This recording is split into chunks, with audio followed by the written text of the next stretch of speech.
on this episode of the End of Tourism podcast. It's hard to say that, but I mean, the right to flying does not exist. The right to tourism does not exist. This is true. The right to tourism does not exist, and tourism is not sustainable because you can't extend the model of tourism everybody thinks about to all the population. It's impossible. Welcome to the End of Tourism, a podcast about wanderlust, exile, and radical hospitality. For some, tourism can entail learning, freedom, or financial survival. For others, it means the loss of culture, land, and lineage. Our conversations explore the unauthorized histories and consequences of modern travel. They are dispatches from the resistance.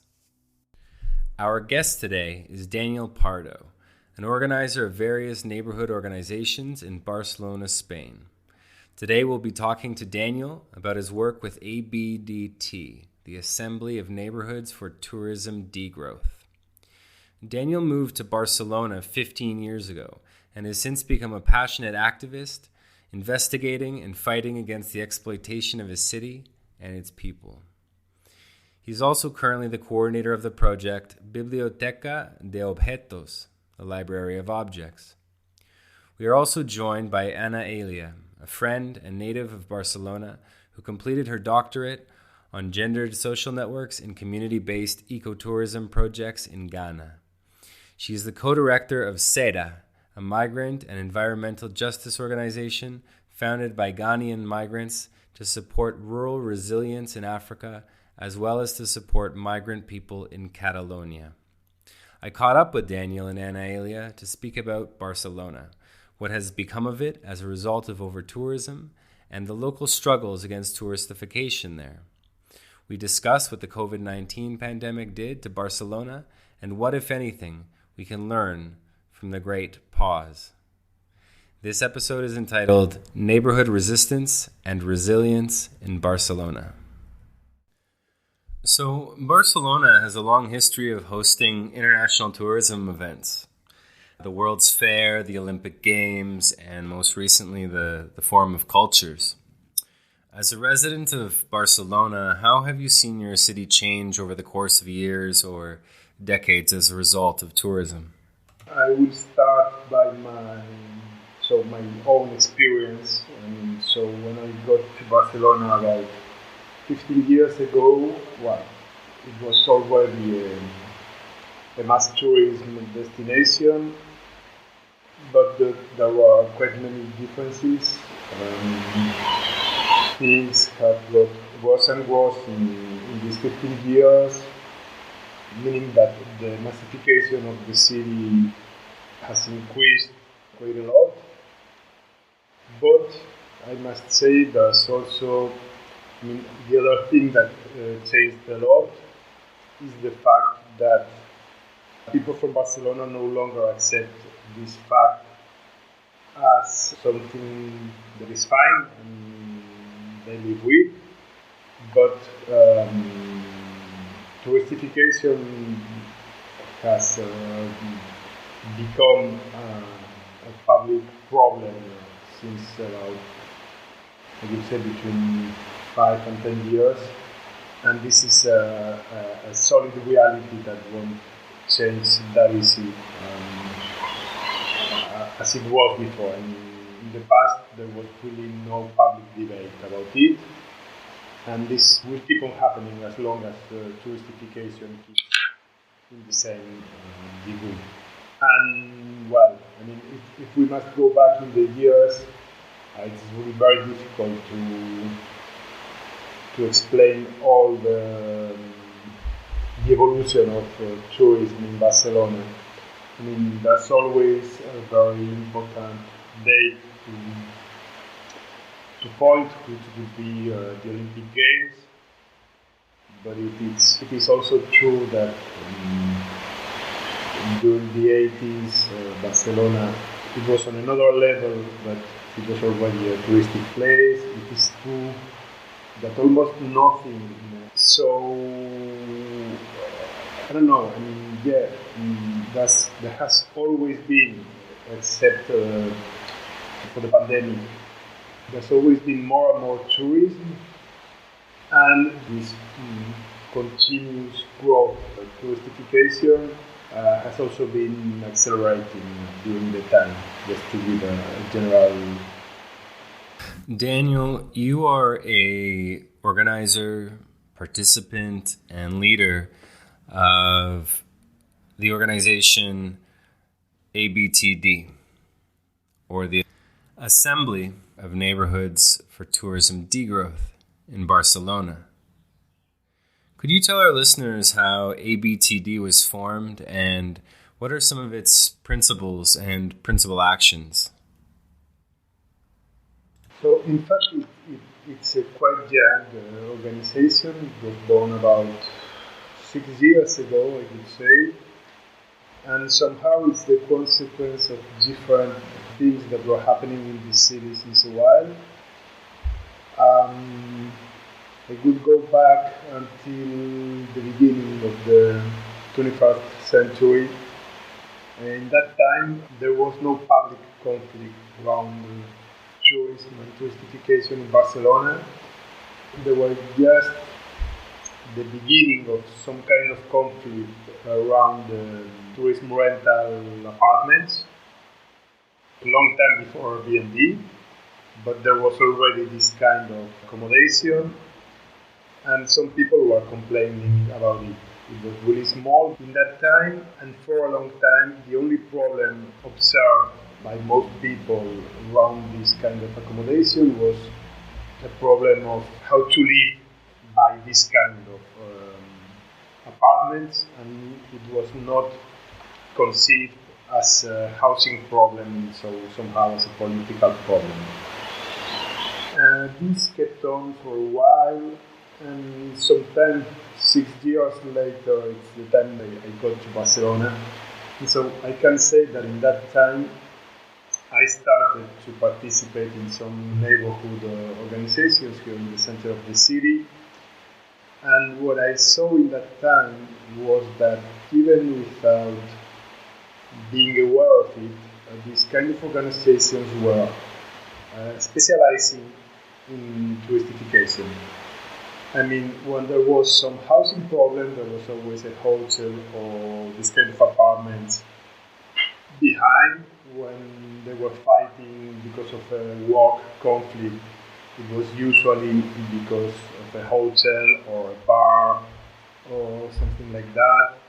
Or then, if there was some kind of urban planning conflict, it was because this planning was made specifically for a new hotel. I mean, somehow every kind of problems these organizations were dealing with in the center of Barcelona were very often related to touristification. But at the time, there wasn't a global view on these problems and the city as the victim of a touristification process. So for some years, these organizations, and me with them, learned a lot because we were working and dealing with this kind of problems every day. We started to create a more general critique on the issue. Obviously, this wasn't only happening in my neighborhood, but also in the one a little farther, and that other one, and maybe a little farther. At some point, some of us started to think that we needed some kind of coordination space in order to scale struggle in the same way that the problem of touristification does. Maybe not in the same way, because touristification and tourism industry are very global scale items, but at least trying to struggle at the city scale and no longer just a neighborhood scale. Anyway, this took a little time because we were just social movements and we lack of time always. And so just the fact of thinking about a new coordination space is just like, oh no, it's not possible. So for a long time, not for a long time, but for a few years, just knew it had to happen, but didn't make it happen. And then in 2015, there were some things that somehow pushed creation of a coordination space. First of all, in the summer of 2014, people started to see every day lots of people getting into the buildings with the bags and homes in the Barceloneta, which is a very popular neighborhood, are really small. You can hear everything from everyone, and they were also very conscious that people were being fired out from their homes because of this, and at a certain point they couldn't stand it anymore, and they just started to gather every evening in the square, in the main square of the neighborhood, trying to find a solution to the problem. And they started to march all around the neighborhood and pointing out the agencies, the real estate agencies that were renting these apartments. And they were doing this in an incredible number of people. I mean, in a small neighborhood of about 15,000 people, every night there were between 1,000 and 2,000 people on the square. And this kept on for a month or a month and a half every evening. And everybody in the city started to say, well, maybe there's something happening with tourism in the city. So this was the first thing. There was also the fact that in other neighborhoods, in the 2015 city elections, there were two parties going to these elections, which had a critical point of view on tourism and touristification in Barcelona for the first time ever. I mean, the city governments in Barcelona historically managed the city, the tourism industry for the tourism industry. I mean, there has always been an understanding between private tourism sector and public power, really dangerous, I think, for democracy and for the population of Barcelona. It ruled the city for decades. So for the first time, there were two lists saying things clearly against this tourism model, and one of them took the power. So there were people in the city hall making a public speech from a power place, and really critical speech with tourism and touristification. So all these kind of things started to make people think.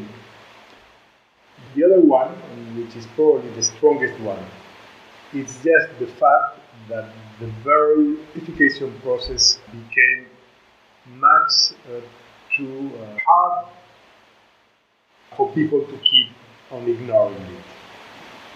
I mean, who wasn't suffering from a housing problem due to touristification, a walking problem due to touristification, had some relative, had some friend, had somebody close who was suffering from that. And this is the context in which our organization was born.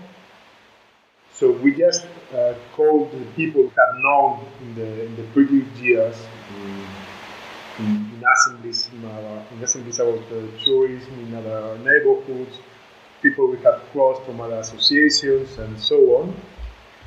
And we told them, well, we'd like to do this protest, this thing and everything.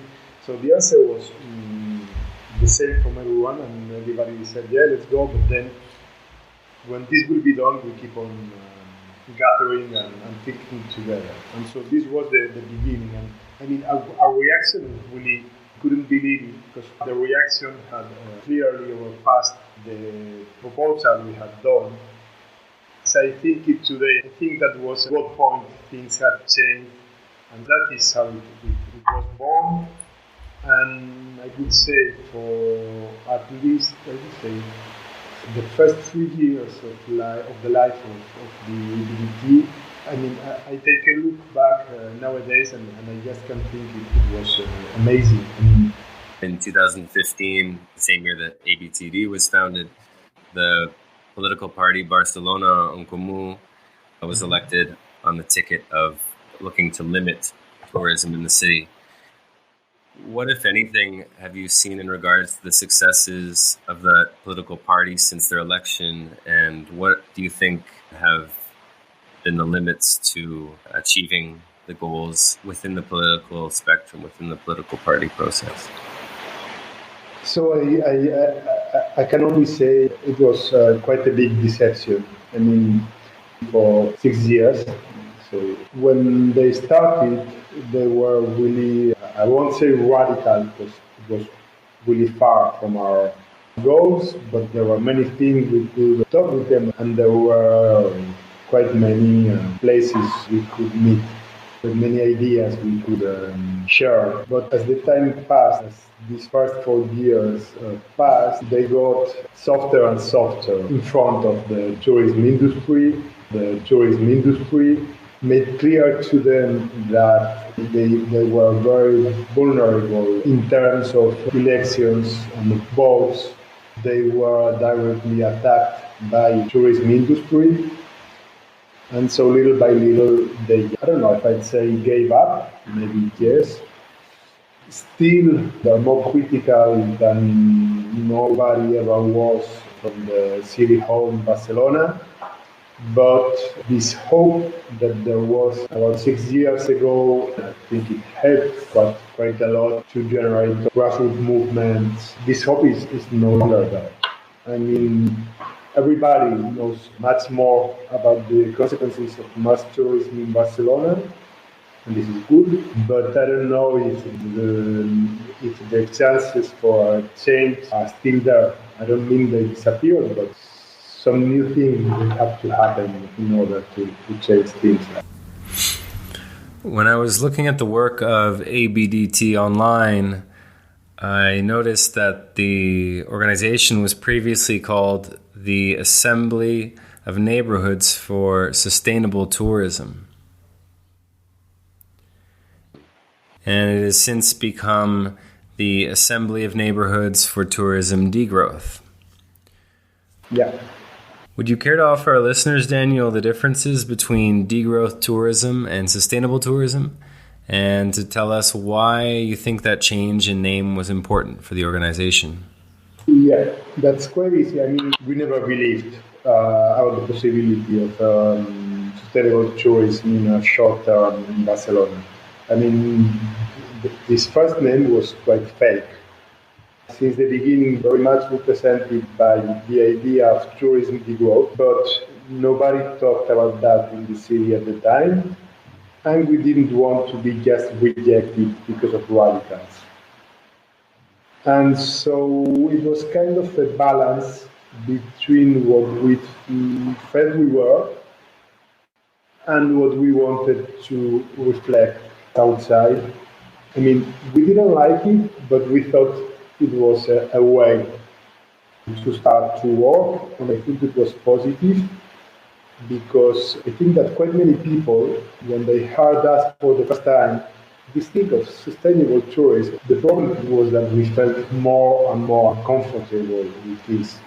I mean, just because of ourselves, but also because we met other organizations which said, no, but we have nothing to do with someone who talks about sustainable tourism. I mean, well, to us, it's just a label, so it's a pity that we can work together. It didn't happen a lot, but there was this kind of feeling. And at a certain point, we just decided that the label of tourism industry that was really old and old-fashioned since the beginning somehow. And on the other hand, we have been working with this concept of tourism degrowth for years, 3 years, and we thought we were ready to change this as we did, and I think we were right. And about the concepts, the first thing, which was really an internal process we did in our organization, I mean, I said that we are a coordination space for different neighborhood associations and collectives, and so we cover a big part of the map of Barcelona.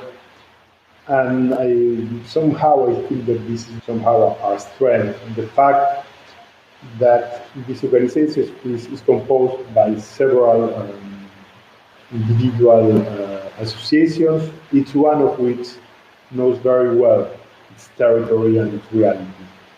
And so what we did was a very simple diagnosis process in which each neighborhood analyzed its situation, taking in account the same inputs: accommodation, public space, work, contamination, pollution, whatever.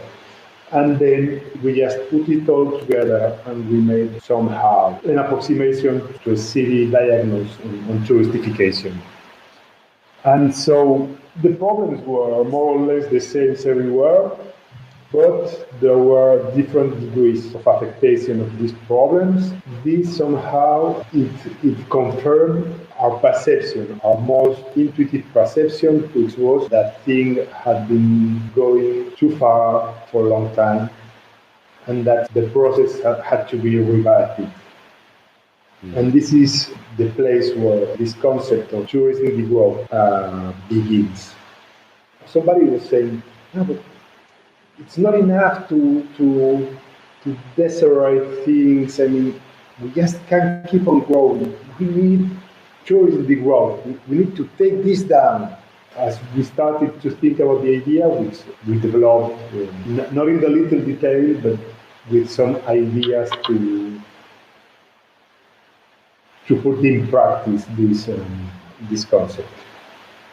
And to give our listeners some context, where does the desire for degrowth come from when sustainability isn't enough, right? The housing crises that grip tourist towns or cities is generally a result of gentrification, but tourism plays a huge part in that.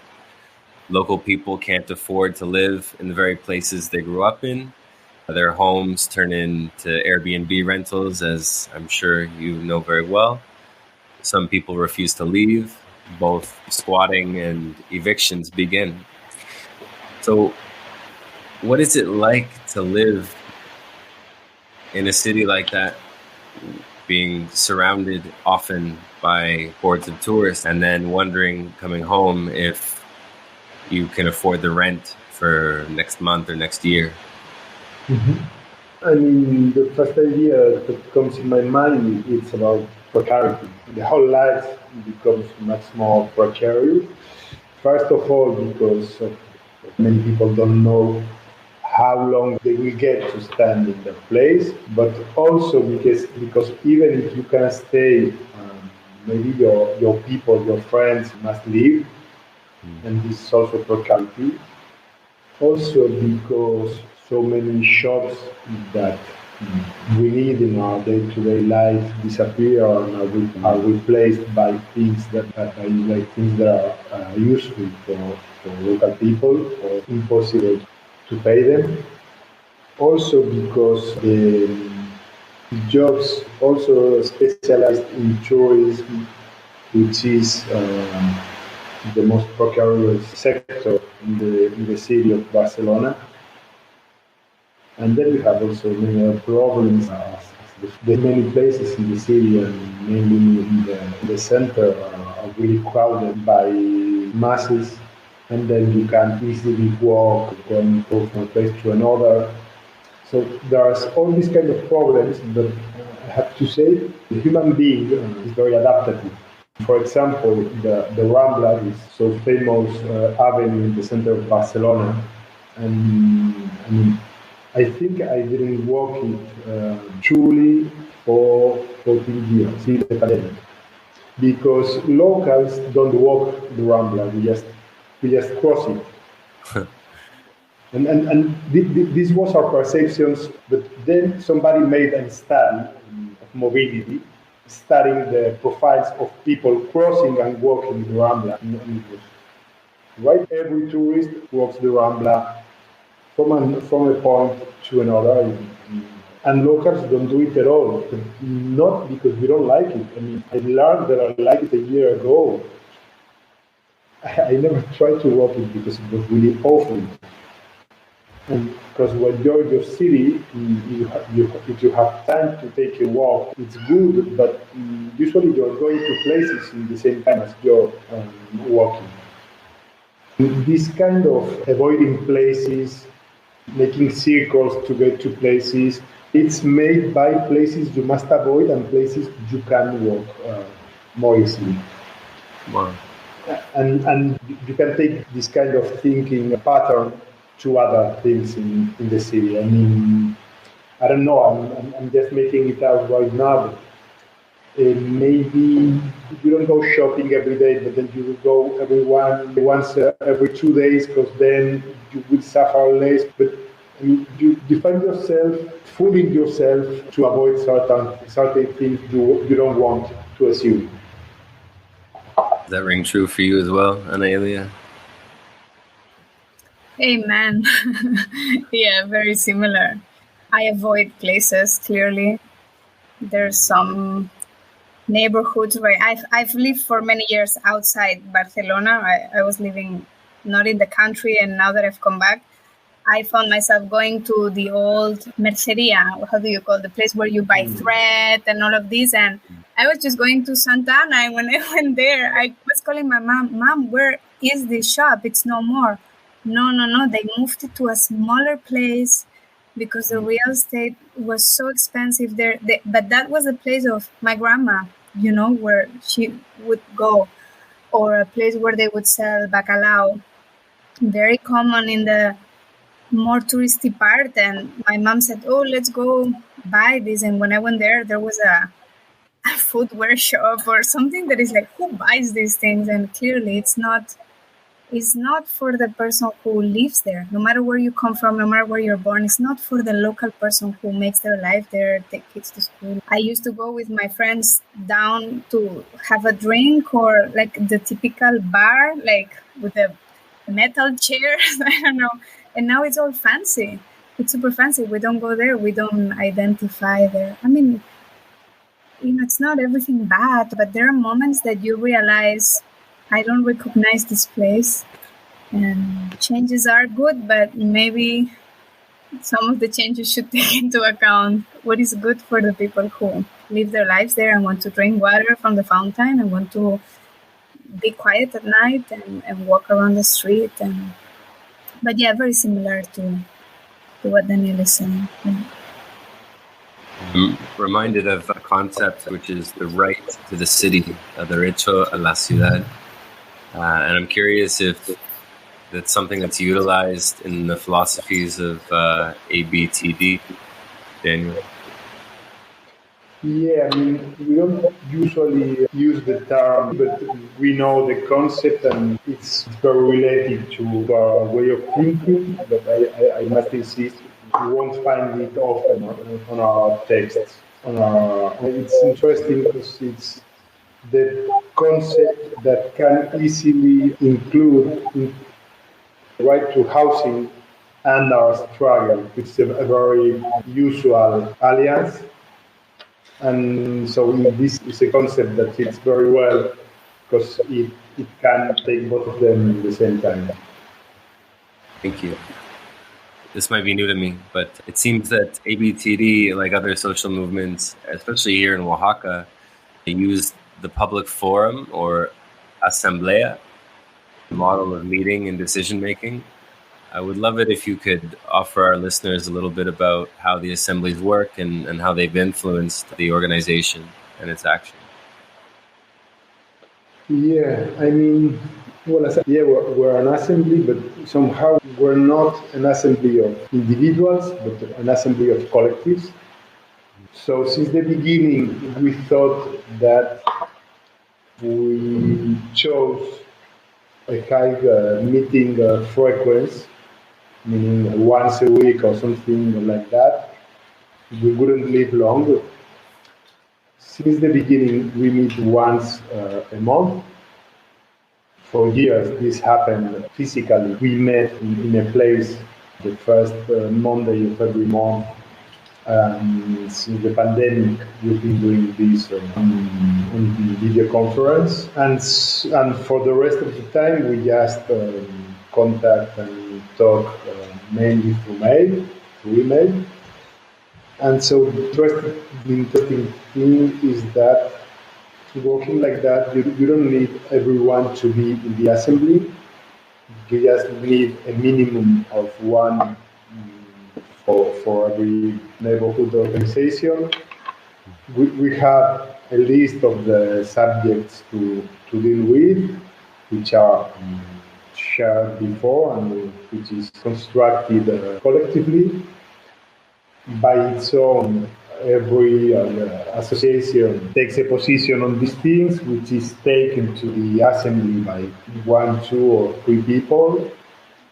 When there's a debate, sooner or later, the global position is clear.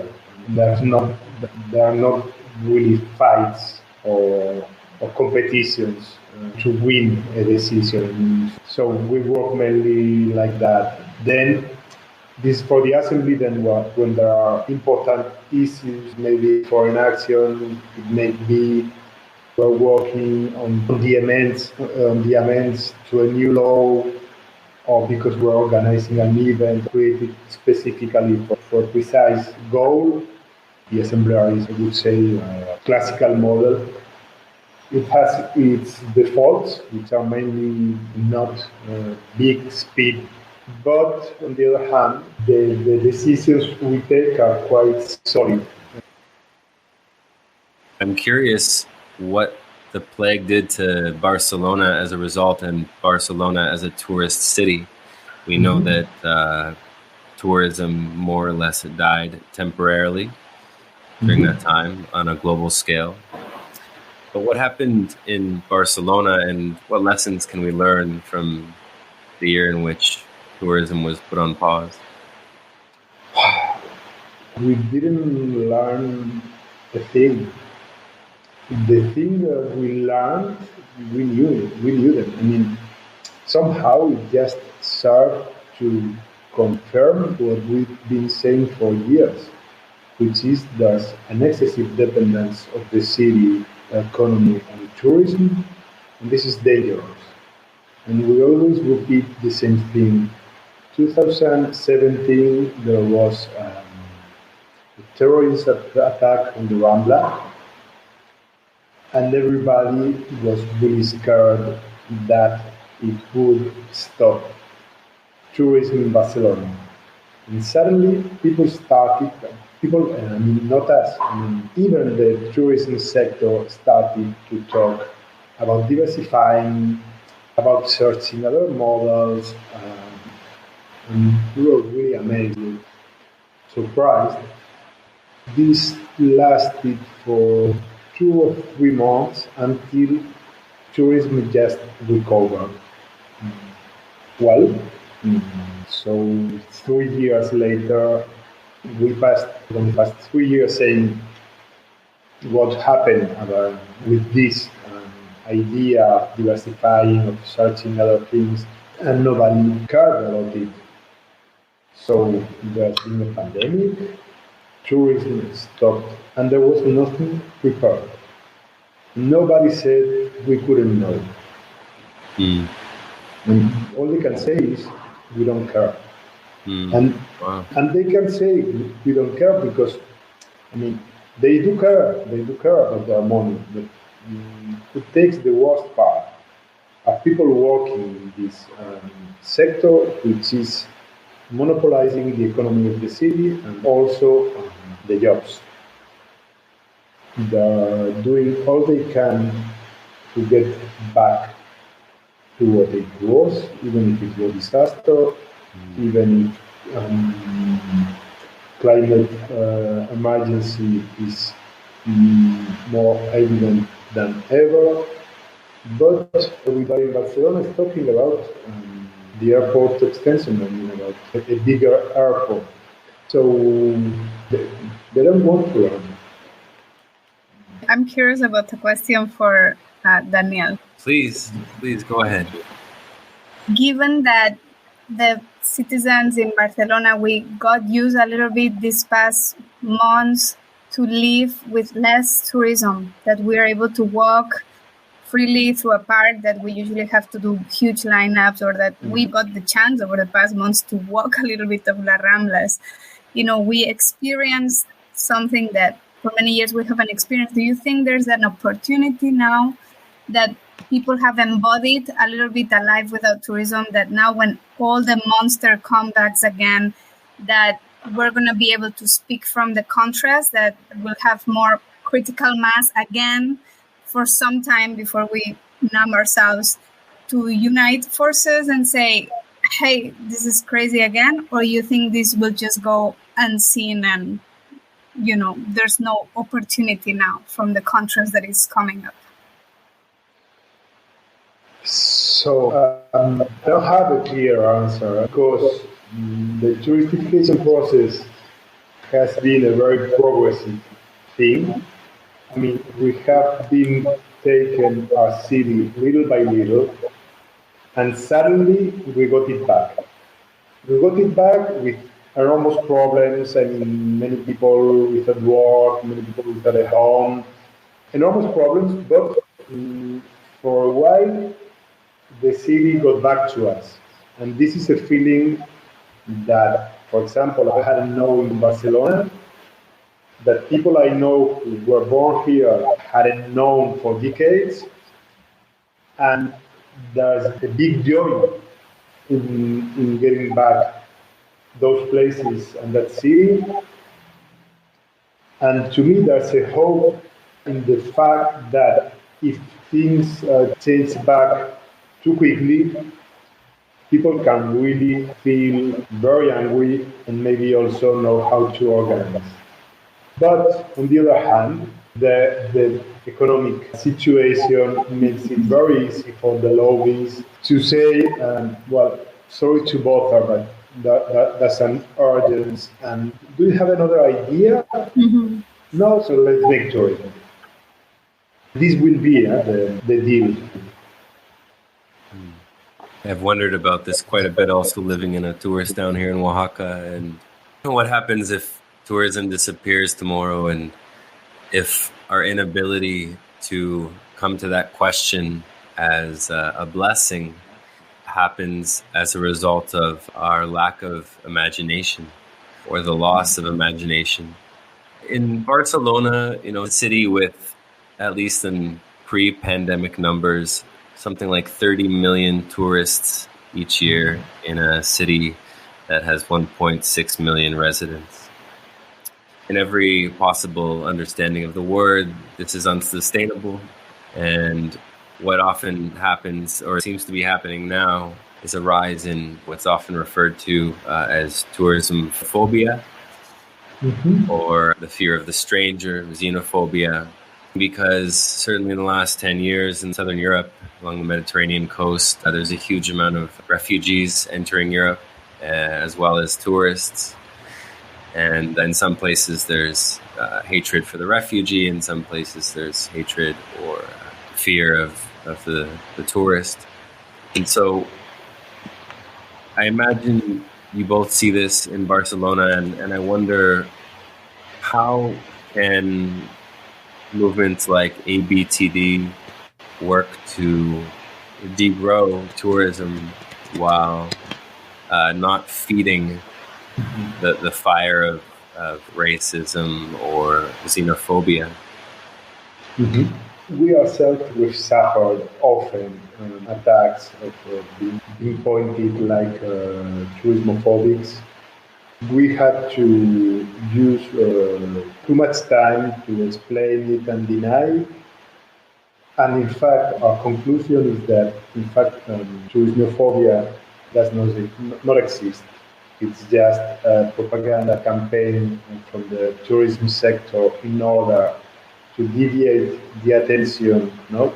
As by chance, this concept and this campaign happens in a moment when the hegemony of the tourism industry is being questioned strongly in many places in South Europe.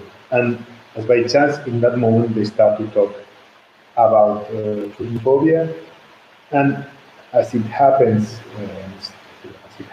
very usually, very often in the history, following a very usual pattern, which is blaming the victims.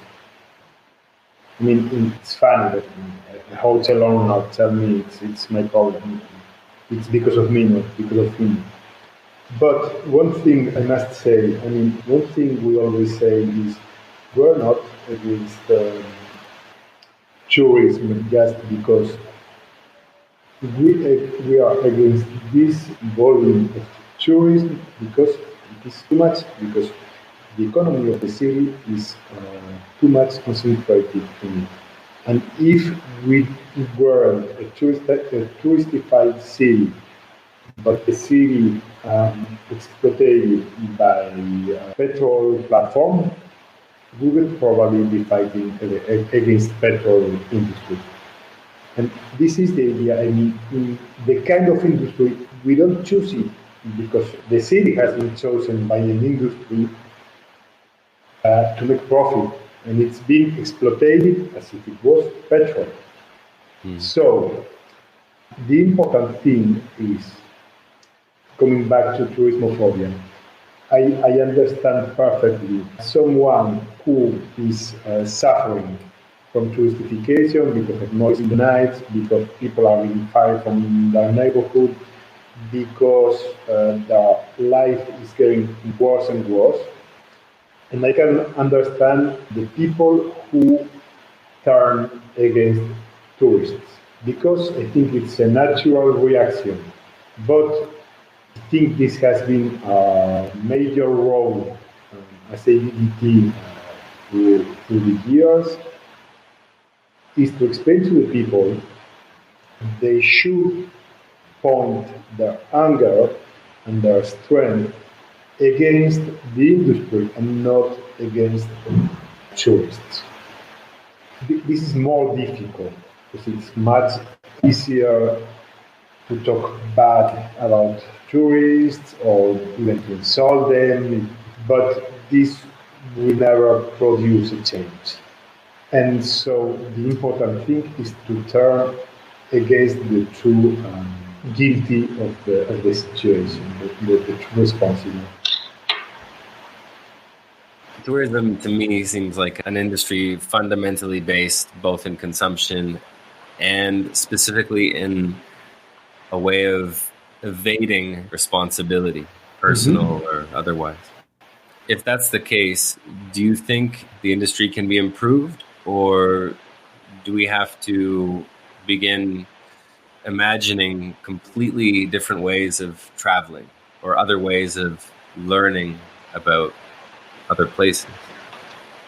So, to me, we should change our way of tourism and consumption. I've done it myself. But to me, this is not the point. It's not about consumption, it's about production. And to me, the focus must go on the production.